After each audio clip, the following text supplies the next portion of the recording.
आज की हमारी वीडियो जो है वो इंस्पायर्ड है वन ऑफ हमारे व्यूअर्स से। उन्होंने हमें इंस्टाग्राम पे मैसेज लिखा और काफ़ी चीज़ें पूछी और काफ़ी चीज़ें रिक्वेस्ट की। तो मैं आपको वो मैसेज पढ़ के सुनाता हूँ कि वो क्या पूछ रहे हैं और वो क्या कहना चाह रहे हैं, और साथ ही में मैं उस क्वेश्चंस का, उनके वो सारे जो उन्होंने सवाल पूछे हैं, सबका मैं इस वीडियो में आपको आंसर दूंगा। तो हमारे जो ये व्यूअर्स हैं, इनका नाम है विवेक। ये लिखते हैं कि the life in New Zealand is not good for immigrants, there are no jobs, family have to go through lot of sacrifices. It's an expensive country and difficult to meet jobs and expense, and after a few years people leave the country.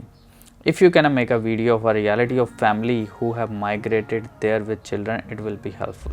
तो सबसे पहले ये लिखते हैं life in New Zealand is not good for immigrants. तो मैं आपको बता दूं कि life is not good for immigrants anywhere in the world. आप किसी भी कंट्री से किसी दूसरी कंट्री में मूव होते हो तो आपको हार्ड टाइम देखना पड़ता है, आपको स्ट्रगल देखने पड़ते हैं, ठीक है। चाहे आप दिल्ली से मुंबई मूव हो जाओ या अपनी कोई भी छोटी सिटी से आप मुंबई, बेंगलोर या दिल्ली मूव होते हो, तो आपको हार्ड टाइम देखना पड़ता है और आपको स्ट्रगल करनी पड़ती है। जब आप इंडिया में ही मूव करते हो दूसरी सिटी में, दूसरी और बड़ी बिग सिटी में, तो आपको वहाँ पे नई जॉब ढूंढनी पड़ती है, नया रहने के लिए ढूंढना पड़ता है, आपको वहाँ पे नए लोग मिलते हैं, नया माहौल मिलता है।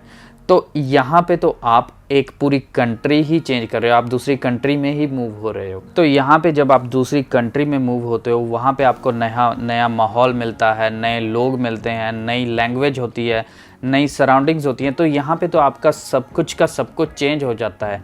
तो यहाँ पे आपको आके कल्चर शॉक लगता है। आप यहाँ पे एक न्यूबॉर्न बेबी की तरह होते हो जिसको शुरू से स्टार्ट करना है, सब कुछ दोबारा सीखना है। यहाँ पे आपको बिल्कुल स्क्रैच से स्टार्ट करना है। आप यहाँ पे दूसरी कंट्री में मूव होते हो जहाँ पे आपको कोई नहीं जानता, जहाँ पे आपको अपना खुद का वजूद बनाना शुरू करना होता है। तो आपको क्या लगता है ये सब कुछ शुरू से शुरू करना इतना आसान है? आप न्यूजीलैंड ही नहीं, आप कनाडा ही नहीं, आप चाहे इंडिया की भी किसी और सिटी में मूव हो जाओ, अगर आपको दोबारा से स्टार्ट करना है तो आपको क्या लगता है ये सब कुछ ईजी है? मुझे तो नहीं लगता कि ये सब कुछ इतना आसान होता है। तो आगे ये लिखते हैं देयर आर नो जॉब्स। तो मैं आपको बता दूं कि मुझे लगता है न्यूजीलैंड में जॉब ढूंढना ज़्यादा आसान है as compare to India. India में जॉब ढूंढना बहुत ही ज़्यादा मुश्किल है। वो क्यों? क्योंकि न्यूजीलैंड में आपको किसी की सिफारिश की ज़रूरत है ही नहीं। अगर आप में कॉन्फिडेंस है, अगर आपके पास अच्छा एक्सपीरियंस है और आपके पास राइट स्किल सेट है, तो आपको एक दिन में भी जॉब मिल जाएगी न्यूजीलैंड में। वेयरएज़ इंडिया में ये सारी चीज़ें करना बहुत ही मुश्किल है, क्योंकि इंडिया में अगर आप जॉब लेने जाते हो तो आपको बहुत बड़ी सिफारिश चाहिए, रिश्वत चाहिए। बट न्यूजीलैंड में ऐसा कुछ नहीं है। न्यूजीलैंड में आपको राइट स्किल सेट से आपको बहुत ही जल्दी से जॉब मिल जाती है। आगे ये बोलते हैं family have to go through lot of sacrifices. Yes, you have to go through lot of sacrifices. आपको बहुत सारे सैक्रिफाइसेस से गुजरना पड़ सकता है, बिकॉज विदाउट सैक्रिफाइस आप ग्रो नहीं कर पाओगे। वो कहावत भी है, नो पेन नो गेन। तो अगर आप सफ़र नहीं करोगे, चाहे आप इंडिया में हो, चाहे आप न्यूजीलैंड में हो, चाहे आप कनाडा में हो, आप ग्रो नहीं करोगे, आप हायर नहीं जाओगे, आप आगे नहीं बढ़ोगे। You have to sacrifice lot of things. और अगर आपको बेटर लाइफ चाहिए अपने लिए और अपनी फैमिली के लिए, और अगर आपको सक्सेसफुल होना है अपनी लाइफ में, तो आपको डेफिनेटली सैक्रिफाइसेस करने पड़ेंगे। तो ही आप सक्सेसफुल हो पाओगे, तो ही आप उनको एक बेटर लाइफ दे पाओगे। और आगे ये लिखते हैं New Zealand is expensive country. Yes, New Zealand is very expensive country, but यहाँ का पे रेट जो है, जिस हिसाब से आपको मिलता है, उससे आप अगर एक 40 घंटे की जॉब करो तो आप अपनी सारी नीड्स पूरी कर सकते हो, अनटिल अनलेस आपका लाइफस्टाइल जो है बहुत ही लग्जूरियस या लेविश ना हो।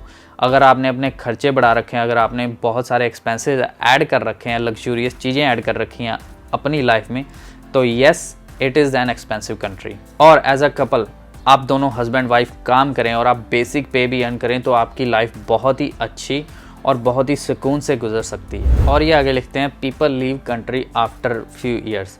Yes, people leave country after few years, क्योंकि जब भी आपको न्यूजीलैंड की सिटीजनशिप मिल जाती है तो आपके पास 170 कंट्रीज़ का ऑन अराइवल वीज़ा होता है। आप किसी भी कंट्री में जाके रह सकते हैं।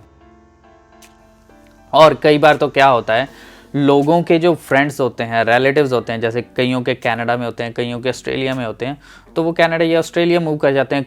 कई लोगों को बहुत ज़्यादा पैसा कमाना होता है तो वो ऑस्ट्रेलिया मूव हो जाते हैं। Yes, people move from this country, but हाँ, लोग इस कंट्री में भी मूव होते हैं, कनाडा से, ऑस्ट्रेलिया से। और हमारी जान पहचान में भी ऐसे बहुत सारे लोग हैं जो ऑस्ट्रेलिया और कनाडा और अमेरिका से भी मूव हुए हैं यहाँ पे न्यूजीलैंड में। आई होप कि आपको आपके सारे क्वेश्चंस का जवाब मिल गया होगा, और भी काफ़ी लोगों के जो ये सिमिलर क्वेश्चन थे, सेम क्वेश्चंस थे, उनको भी जवाब मिल गया होगा इस वीडियो से। और एट द एंड मैं आपको यही बोलना चाहूँगा कि जितना भी हो सकता है नेगेटिव लोगों से दूर रहो, नेगेटिव चीज़ें देखनी बंद करो, नेगेटिव चीज़ें सोचनी बंद करो। बिकॉज अगर आप नेगेटिव ही सोचते जाओगे तो आप कभी भी अपनी लाइफ में पॉजिटिव नहीं कर पाओगे।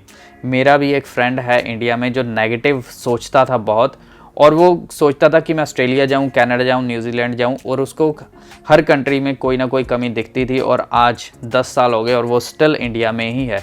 तो आप ये मत सोचो कि आप वहाँ पे जाके क्या नेगेटिविटी है, वहाँ पे जाके क्या नेगेटिव चीज़ है। आप ये सोचो कि आपने वहाँ पे जाके ग्रो होना है, आपने वहाँ पे जाके सक्सेसफुल होना है, no matter what, anyhow what. और एट द एंड मैं विवेक को थैंक यू बोलना चाहूँगा ये इतने सारे क्वेश्चंस पूछने के लिए, क्योंकि ये जो क्वेश्चंस थे ये काफ़ी लोगों के बहुत ही कॉमन क्वेश्चंस थे। और अगर आपका भी कोई क्वेश्चन है तो आप हमें कमेंट करके पूछिए या फिर हमें इंस्टाग्राम पे मैसेज करके पूछिए। अगर आपका वो क्वेश्चन कॉमन हुआ और जेन्युइन हुआ तो हम आप उसके ऊपर ज़रूर वीडियो बनाएंगे। आज की वीडियो इतनी ही, अब हम मिलते हैं नेक्स्ट वीडियो में। Till then bye, take care and do subscribe to our channel.